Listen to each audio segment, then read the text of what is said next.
else that tried the beers from here already? Yes? Is that the reason you're here? Yes. All right, I like that. The right reason. Cool. And have you visited the modern day brewery as well? A modern brewery, like a different brewery. Oh, yes. La moderna l'hai Alright. visitata no? Another brewery. Yes. Yes. Have you Another visited brewery, yes. somewhere around the world? Yeah. Because Yes. what we're going to see today is going to be very different from what we see there. So Brasserie Cantillon has started out in the year 1900. It was started by Paul Cantillon. He gave his name to the brewery, and he started out as a beer blender.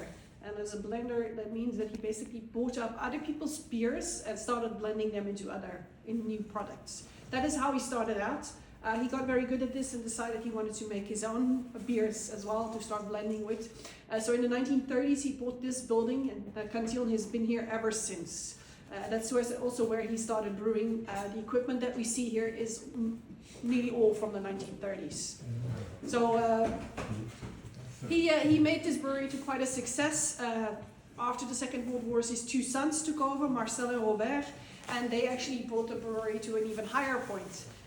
In those years, it was still going quite well. There was a lot of things changing, and there was a lot of world exhibitions, for instance. The most famous one was the 1958 one, in which the Atomium was built for.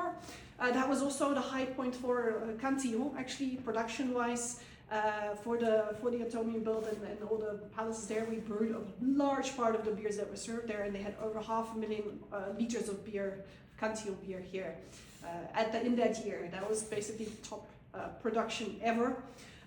Since then, there was a huge decline in beer brewing in general, but also in the breweries world. If we go back to the year 1900, in which Paul Cantillon started, we had over 100 breweries in Brussels alone and more than 3,000 in Belgium. Just to compare, right now we have less than 400 in the whole Belgium. Most of those breweries are very small, family-owned breweries like this one, producing very locally, not exporting, and maybe serving some other villages, but it's not. They were not big breweries as we know them now. Through the 20th century, there were a lot of changes for the amount of breweries in Belgium. The World Wars did a big number on the breweries, but we also had a big change in beer happening, and that was that the Pilsner beer became popular in the early 1900s, and from there actually started becoming the most popular beer in the world, basically pushing out a lot of other beers out of the market. I will explain why this happened, but this was one of the big developments that happened. A lot of the changes in the brewing world after the Second World War as well. A lot of breweries started consolidating, like 15 breweries went into one brewery, starting to produce pils together, for instance. So this is how we lost a lot of breweries. And in the 1980s, we had only about 200 left in the whole of Belgium. So that was a very, very steep decline from 1900 to 1980.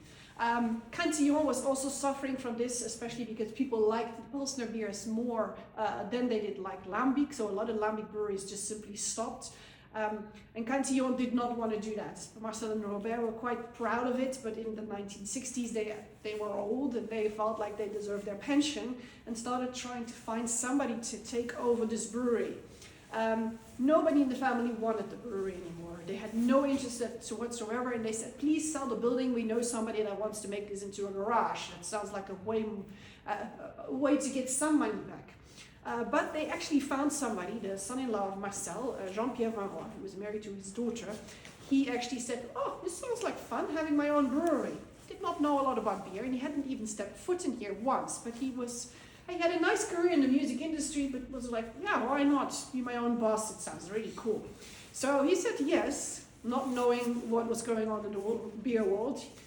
He came here in the beginning first to learn to brew, because he was like, if I can do that, then I'm going to do it. So he came here at 5 o'clock in the morning in the winter of 1969, learning how to brew. At 9 o'clock, he would leave for his other job. This is how he started out. And he's like, I like this, so I'm going to do this. So he signed, took over the brewery, and then he got a look at the paperwork and realized that nobody was buying beer anymore. So he was in for a rough start. Basically started knocking down doors of places to please buy our beer. But it was a very difficult market. He decided to make this into a museum. In 1978, he started having the first guided tours here, like we're having today.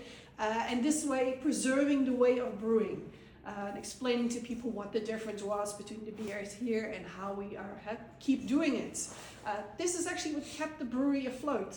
All these tours actually made some money come in, which allowed them to brew still some beers, not a lot, not a full brewing season, but definitely enough to continue being a brewery. And in the 90s tides actually returning, people started being more interested again in artisanal products, and especially from the US, there was a lot of interest and people started buying their beer, and they carried the brewery into the 21st century. So that is also the reason why a lot of the Cantillon beers are still shipped over to the US as a bit of a thank you for the old contracts that made the brewery survive. So Cantillon really is the only brewery in Brussels that survived the 20th century to still be here. The last other breweries all disappeared in the 1980s. We currently do have more breweries again, of course. We have over 20 breweries in Brussels, but they all were started up after 2000. So Cantillon is still a family brewery.